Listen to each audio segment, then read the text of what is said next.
Ndabasuje mwese mbifuriza gukomeza kugira ibihe byiza.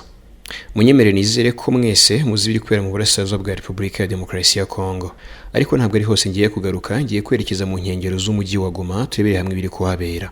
Reka ngaruke kuri iyi nkuru. Abenshi mwumvise iby'urupfu rwa General Major Peter Chirimwami Nkuba. Byari bigoye kumenya ukuri kwabyo nkatwe tutibereye ku rugamba. Gusa kuri ubu umuvugizi w'ingabo za Repubulika ya Demokarasi ya Kongo, General Major Sylvain Ekenge, yemeje aya makuru y'uko guverineri w'intara Kivu y'Amajyaruguru, General Major Peter Chirimwami Nkuba, yamaze kwitaba Imana.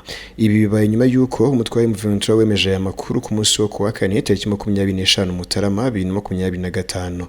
Ni mu gihe kandi ibikorwa by'imirwano hagati y'ingabo za leta n'uyu mutwe nabyo bikomeje kwiyongera muri aka karere. General Major Chirimwami yaramaze igihe ayobora intara y'Iburasirazuba bw'igihugu, yashimirwaga ibikorwa bye bitandukanye byo guhangana n'imitwe yitwaje intwaro, ariko akaba yarahuraga n'ibibazo bitandukanye bijyanye n'umutekano muke.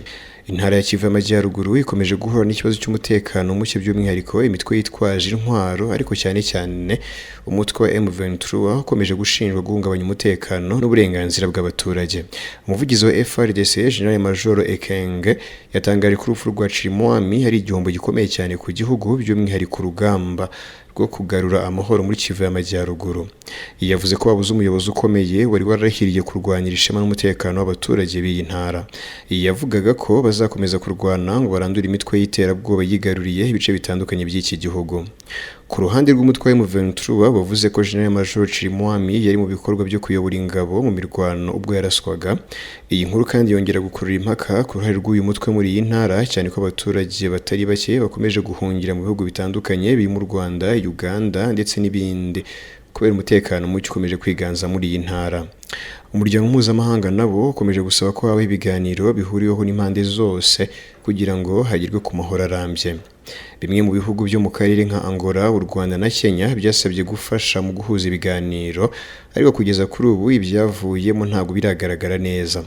Imibereho y'abaturage ikomeje kuba mibi cyane muri aka gace, aho benshi bahungiye mu nkambi z'impunzi, abandi nabo bakaba babayeho mu bwoba bw'imirwano ishobora kongera kubura igihe icyo ari cyo cyose.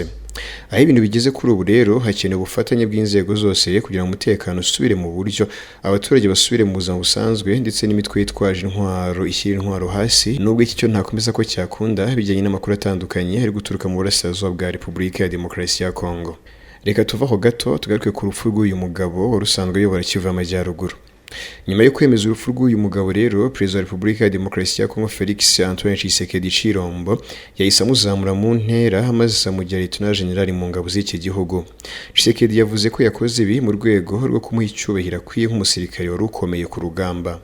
Tshisekedi kuri wa gatanu ubwo yayoboraga inama nkuru ya gisirikare yasabye ingabo za Repubulika ya Demokarasi ya Kongo gusubiza inyuma M23 zikayivana hafi y'umujyi wa Goma ikomeje gusatira nka bumwe mu buryo urupfu rwa General Chirimwami. Umuvugizi wa FARDC General Major Sylvain Ekenge asubiramo amabwiriza yatanzwe na Tshisekedi, yavuze ko umugaba w'ikirenga w'izi ngabo za Kongo yatanze amabwiriza akomeye kugira ngo uwateye igihugu asubizwe inyuma, asubire iyo yaturutse. Ese ubundi uyu mugabo yari mu ntoki? Nibihe bikorwa yakoze byatumye ashimwa na perezida ndetse akamuzamura mu ntera nyuma yo gupfa kwe? Reka tubigarukeho. Uyu musirikare yavukiye mu bwoko bw'abashi mu mujyi wa Bukavu mu ntara ya Kivu y'Amajyepfo. Akazi k'igisirikare yagakoreye igihe kinini mu burasirazuba bwa Kongo, ni n'umwe mu bo ubutegetsi bw'iki gihugu bwizeraga cyane ko azi muri aka gace neza. General Major Chirimwami muri Mata 2023 yagizwe umuyobozi ushinzwe ibikorwa bya gisirikare byo kurwanya imitwe yitwaje intwaro muri Kivu y'Amajyaruguru na Kivu y'Amajyepfo mu cyiswe Operation Sokora ya kabiri. Inshingano ikomeye General Major Chirimwami yari afite ko ari ukurwanya M23 yari imaze amezi hafi 6 ihanganye n'ingabo za Repubulika ya Demokarasi ya Kongo muri teritwari ya Rutshuru mu ntara ya Kivu y'Amajyaruguru. Nk'uko Perezida Felix Tshisekedi yarabimwitezeho, General Major Chirimwami yajyanye kenshi n'ingabo za Repubulika ya Demokarasi ya Kongo ku rugamba mu kurwanya M23 muri Rutshuru, ariko ibi ntabwo byamuhiriye ko n'ubundi yapfiriye ku rugamba. Ubwo abarwanyi ba M23 bafataga umujyi wa Bunagana muri Kamena 2022, General Major Chirimwami yari ku rugamba. Icyo gihe Major Eric Kirakumwisa wari ushinzwe umutekano we yahasize ubuzima. Tariki 21 Kamena 2022 abasirikari bari bayobowe na General Major Chirimwami bahanganiye n'abarwanyi ba M23 mu gace ka Kibindi ni muri Rutsuru. Icyo gihe nabwo M23 yamwambuye imodoka ya Sokora ya kabiri yarasanzwe agendamo. Tshisekedi yabonye ko General Major Chirimwami adakwiye gukomeza kuyobora ibikorwa bya gisirikare byo kurwanya M23 maze amwimurira mu ntara ya Ituri hari muri Nyakanga 2022. Yagizwe guverineri wa Kivu y'Amajyaruguru muri Nzeri 2023. Iki gihe yarasimbuye Lieutenant General Constantin Ndima wahagaritswe ku mirimo ye nyuma y'aho abasirikare bagize umutwe urinda umukuru w'igihugu biciye abasivili barenga 50 muri uyu mujyi wa Goma. Raporo y'impuguke z'umuryango w'abibumbye igaragaza ko General Major Chirimwami yagize uruhare rukomeye mu gutegura inama yabereye Ipinga muri teritwari ya Warikare muri Gicurasi 2022. Ni inama yahurijwemo imitwe yitwaje intwaro igize Wazalendo muri iki gihe kugira ngo yifatanye n'ingabo za leta maze yose ifatanye mu mugambi wo kurwanya M23. Raporo y'izi mpuguke yasohotse tariki 27 Ukuboza 2024 yagaragaje ko General Major Chirimwami ari we waburiye ubuyobozi bukuru bw'umutwe w'iterabwoba wa FDLR ko ingabo za Repubulika ya Demokarasi ya Kongo zifite umugambi wo kugabaho ibitero muri Nzeri ya 2024.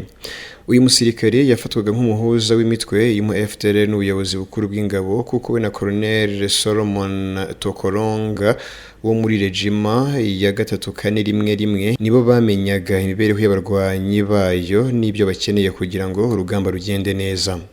FDLR ifite abayobozi bakuru barimo Pacifique nta wunguka uzwi nka General Omega, ariko umuvugizi wa M23 ku rwego rwa politiki Lawrence Kanyuka yagaragaje kenshi ko General Major Chirimwami ari we umuyobozi mukuru w'uyu mutwe w'iterabwoba. General Major wamaze guhinduka Lieutenant General Chirimwami kuri ubu ntabwo akiri mu isi y'abazima nk'uko ubutegetsi bwa Repubulika ya Demokarasi ya Kongo bwemeje amakuru y'urupfu rwe ndetse rugasaba abasirikari bose kumuhorera. Njye nitwa Emma Bruno Mbonywera, ndabashimiye cyane mwese kwa mwahisemo kubana natwe. Munakomeze kubana natwe hano kugira ngo amakuru atandukanye avugwa mu ngeri zitandukanye akomeze kubageraho. Mugira amahoro.